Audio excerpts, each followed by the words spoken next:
The book of Genesis ends not with a bang, but with a coffin. It's a finale about grief, old grudges, and the terrifying question, now that Dad is gone, will Joseph finally kill us? Today, we look at the ultimate test of forgiveness. This isn't just an ending, it's a bridge to the future.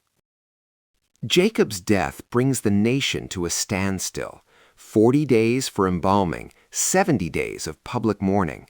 This timeline really puts the sheer scale of the honor into perspective. It was the royal treatment.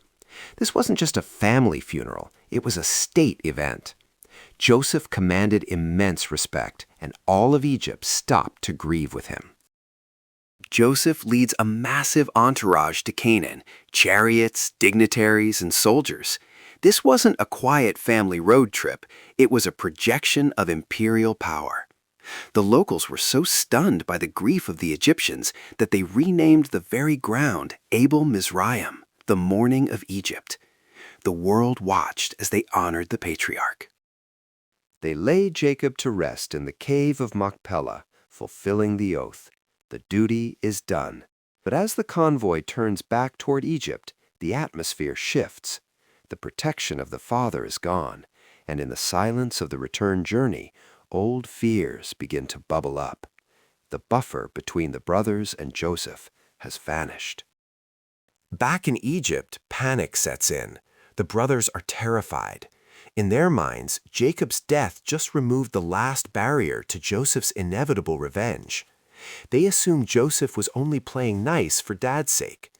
Too scared to face him personally, they send a messenger begging for mercy, invoking their father's dying wish. Joseph weeps when he hears their message. The brothers finally arrive in person, falling face down in total submission. "We are your slaves." There are no excuses left, just a raw admission of guilt. The air is thick with suspense. They expect judgment, but Joseph is overcome with emotion. This is the climax. Joseph asks, "Am I in the place of God?" He reframes his entire life story with one unbelievable contrast: what you intended versus what God intended. He doesn't just spare them, he promises to provide for their children, speaking kindly to reassure them that their past does not define their future. Joseph lives to 110, seeing his great-grandchildren on his knees. These children are living proof of his forgiveness and God's provision. As his own death approaches, he doesn't look back at the pain of the pit or the prison. He looks forward to the promise given to his fathers. Joseph makes them swear, "Carry my bones up from this place." The book ends with a coffin in Egypt. It's not a permanent tomb sealed in stone.